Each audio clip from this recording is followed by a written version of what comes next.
Camp Hill, Pennsylvania, a quiet town where people didn't even bother locking their doors at night. But one cold evening, the brutal murder of a young woman shook every home to its core. This is the story of Randi Trimble, full of dreams, devoted to children, but a woman who never got to see her tomorrow. Who was the killer? And why was her life taken? Randi Trimble was born in 1974 in Virginia and raised by her single mother. An only child, she had a passion for the arts, from acting in school plays to playing the flute in the band. Her dedication led her to Bloomsburg University in Pennsylvania, where she pursued speech therapy and earned a scholarship for graduate school. Her goal was simple yet noble: to help children find their voice. While in college, Randi met Brian. They fell in love, and after graduation, the two married. But just before the wedding, tragedy struck. Brian was diagnosed with multiple sclerosis. Despite this, Randi remained by his side. They bought a home, settled in Camp Hill, and began planning a future, one with children and stability. Randi even took on a second job to ensure their finances stayed strong in case Brian's health declined. On December 15th, everything changed. Brian returned home around 8 p.m. to a dark, disheveled house. The signs were immediately alarming: items knocked over, drawers pulled open, and no sign of Randi. Then he found her, in the garage, motionless, lying in a pool of blood with Christmas lights wrapped around her neck. She had been stabbed 27 times. Strangulation had been attempted but failed. Her diamond ring and some cash were missing. Yet there were no signs of forced entry. The community was horrified. Detectives were left with few clues: no murder weapon, no usable fingerprints, and no DNA evidence. Initially, suspicion fell on Brian. Their marriage, it turned out, wasn't as perfect as it seemed. Friends revealed they had argued over Brian's illness, and his dependence had caused strain. But Brian had a strong alibi. Witnesses confirmed he was over an hour away when Randi was killed. His physical condition also made the nature of the attack unlikely for him to carry out. With Brian seemingly ruled out, the case stalled. Investigators combed through Randi's social circle, co-workers and friends. No one had a motive. Weeks passed. Then months. The trail ran cold. But Brian's behavior soon reignited interest. He moved away from Camp Hill shortly after the murder, claiming he needed to be closer to family.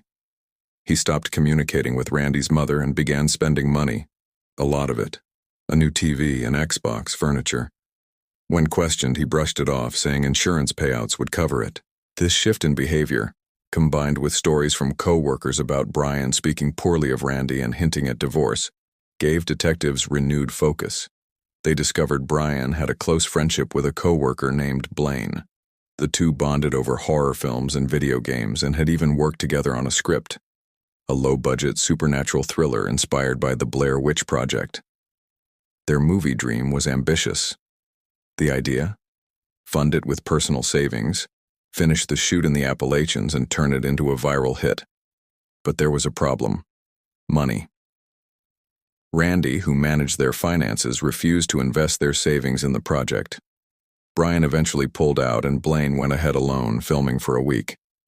In the process, Blaine racked up over $18,000 in credit card debt. His wife left him, taking their newborn son. Desperate and broke, Blaine couldn't afford to finish editing the film. Brian saw an opportunity to help finance it, but Randi remained an obstacle. That's when the plot turned deadly. Detectives now suspected the murder wasn't random. It was planned. A fake robbery to access life insurance and savings. Blaine would do the killing while Brian built a perfect alibi. And that's exactly what happened. On the day Randi died, Brian made sure he was seen far from home. Meanwhile, Blaine entered the Trimble house, attempted to strangle Randi, and when she fought back, stabbed her 27 times. Then, he staged the scene to look like a robbery gone wrong. Brian, later recounting the murder, claimed it was supposed to be quick and painless, and that he only went through with it to avoid the pain of divorce for Randi. Brian eventually cracked under pressure. During a private moment with his mother, he admitted he'd cooperate if spared the death penalty. He confessed to his role in planning the murder, pointing directly to Blaine as the killer. But the confession wasn't enough.